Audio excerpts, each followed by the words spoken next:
Salve, kembali berjumpa dengan saya pada hari ini tanggal 31 Maret 2026. Mari saudara-saudara yang terkasih di dalam kasih Kristus, kita mengucap syukur dalam doa kepada Tuhan Yesus yang selalu memberkati kita. Dan juga jangan lupa berilah senyuman dan sapaan kepada sesama kita.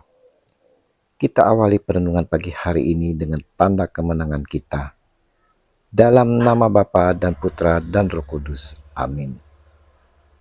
Tetap setia dalam kegelapan. Bacaan liturgi hari ini diambil dari kitab Yesaya 49 ayat 1 sampai dengan 6 dan Injil Yohanes 13 ayat 21 sampai dengan 33, dilanjutkan ayat 36 sampai dengan 38.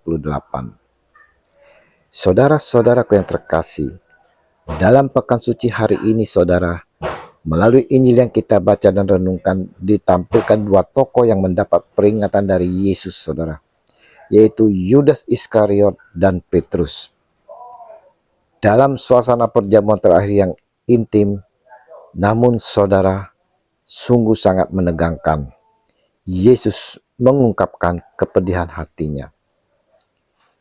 Orang yang dipercayakannya saudara, yang cukup dekat, dialah yang menyebabkan kepedihan mendalam.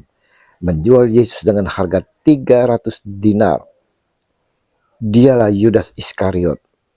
Setelah menerima roti, pergi ke dalam kegelapan malam untuk mengkhianati Yesus Sang Maha Guru yang telah bersama selama 3 tahun.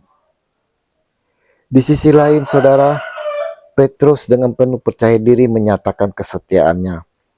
Namun Yesus tahu bahwa Petrus akan menyangkal dirinya 3 kali sebelum ayam berkokok.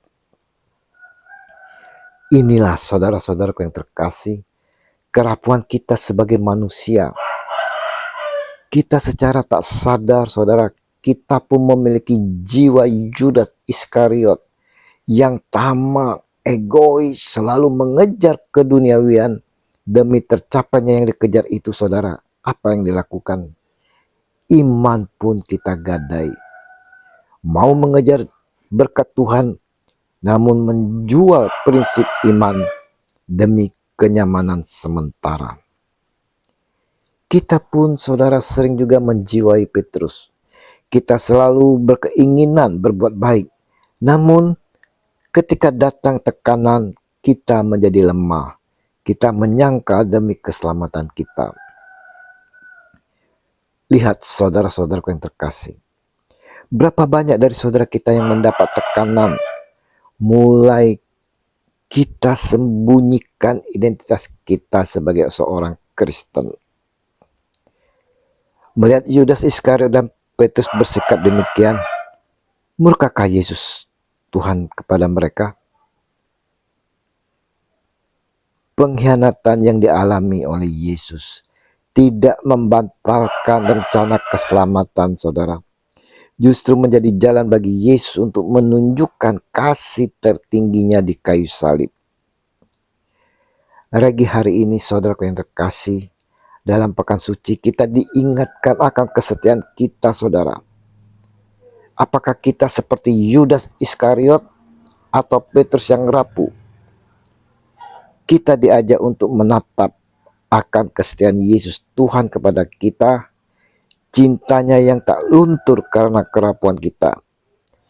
Yesus memahami kelemahan kita, sama seperti ia memahami Petrus. Ia tidak membuang Petrus, melainkan memulihkannya kelak. Mari saudara-saudaraku, dalam pekan suci ini kita mau ambil waktu untuk merefleksi diri kita dan bertanya pada diri kita masing-masing. Bagaimana kesetiaan saya pada Yesus yang telah mengorbankan nyawanya bagiku? Di saat kegelapan melanda, baik cobaan, tekanan, ketakutan, dosa yang menghantui dalam kehidupanku ini, apakah saya pergi meninggalkan Yesus seperti halnya Yudas Iskariot?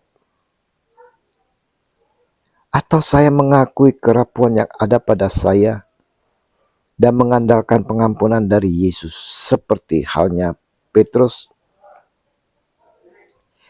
Yesus Tuhan kami, kuatkanlah kami untuk dapat setia berjalan bersamamu hingga di bawah kaki salib, dan jangan biarkan kami jatuh dalam kegelapan pengkhianatan.